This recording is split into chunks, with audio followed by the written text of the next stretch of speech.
Hey everyone, this is Drake here. Right now, this is my co-star today is going to be Spazosaurus Rex. We just call him Spaz, and he's going to sit here and help me do this.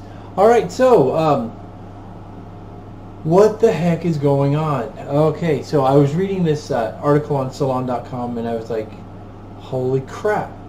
An article I actually like from Salon.com. It was insane. So, what we could lose when, not if, Netflix and its kind take over. Okay, so that got my attention, and you got RuPaul here, so that kind of got my attention as well. Unfortunately, I enjoy his show. It's kind of sad, but I digress. Okay, all right, let's see. This article is really a rip job on Netflix by a guy named Landgraf, John Landgraf, who's the FX CEO. But the basic nutshell of this article is Netflix is mass producing content. I mean, lucky for us, that content's good content, so that's good. The breakdown of the article is really that the CEO of FX, he gave a speech stating how well things are going for FX, and how they have that TV media has produced 2% more content in 2018 over 2017. They actually made 496 episodes this last year, which is great news for couch potatoes, like lots of people I know. But the article takes a quick turn as Landgraf just starts attacking Netflix and Netflix's claims on numbers. Now, Netflix has always kept their viewing numbers really, really private.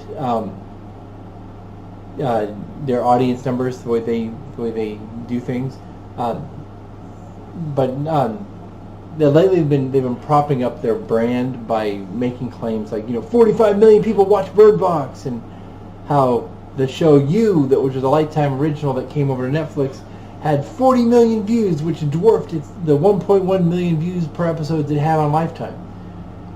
Which those I can't disprove those, but Landgraf is of course using Nielsen ratings, and if you have a math degree and understand how that works, then kudos to you.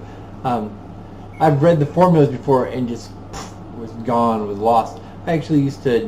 We had a Nielsen box in our house for a time when I lived over in Washington State. And basics of Nielsen, Nielsen puts out, has these boxes that are in about 0.03 or 0.6% of households that own TVs.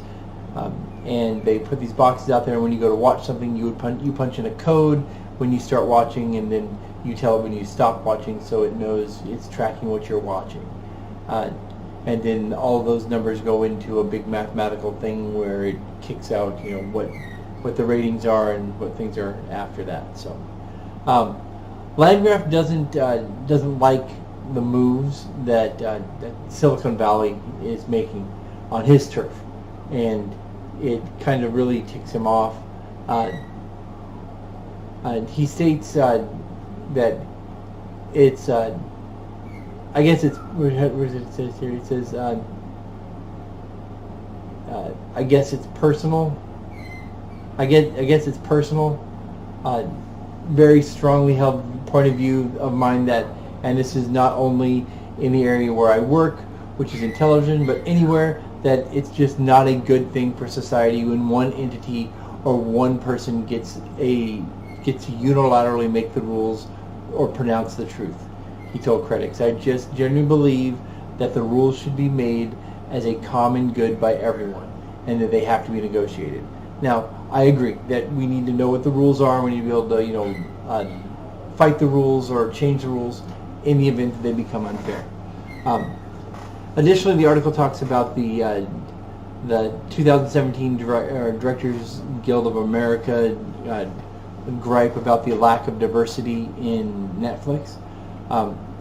They complained that the inclusion ratings or the inclusion stats were not the best. that Netflix only had 29% of its episodes being directed by women or people of color. Now Netflix, they produced 530 programs in 2018. So 29% is 154 programs compared to the 38% of the aforementioned 496 programs that were produced by TV, which is 188 programs. Just some simple math there. That was on legacy TV, of course. That's a lot of programming produced by women and people of color. I mean, we've taken some big steps forward, and I think we need to recognize that those numbers are huge compared to the past. While it isn't a perfect balance by any stretch of the imagination or even close, it's still improving, and I think we need to celebrate the fact that things are improving. I'd also like to see the number of actors and leads and stuff that are being portrayed by women and by people of color, and see what the percentage of them on their on-screen time as the main cast is compared to traditional white male crap for making it the total viewed content, because it seems to be leaning pretty heavily in their favor. And even when it's a white male that's on there, probably 20-30% of the time it's that character happens to be gay or LGBT but that's that. And the article adds some words from Paula Kerger, she's the president of PBS, and it mentions RuPaul and stuff. I'm going to skip over that. It's not really a big deal. But the president of PBS, she gives a warning that people are getting lost in the jukebox effect of scrolling endlessly in Netflix. And I don't know if you've done it, but I definitely have, where you go, I'm going to watch something on Netflix, and you go, and next thing you know, it's been 25-30 minutes, and you haven't even picked a stupid show to watch yet, because the selection is so great. And when you go to legacy TV, scheduling has its benefits.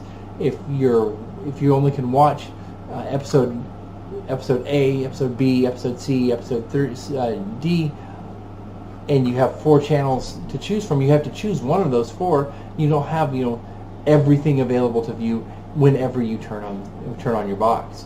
The best thing about this article is, I think, the quote from Landgraf right near the end, where he says, leaving Netflix aside, Silicon Valley's attitude really, really bothers me. He told reporters, look at what it's done to journalism. I just don't like the notion that any one entity gets to decide what is true and tell you what is true and make it their own news without you being able to check the facts or ask questions or do what journalists are supposed to do.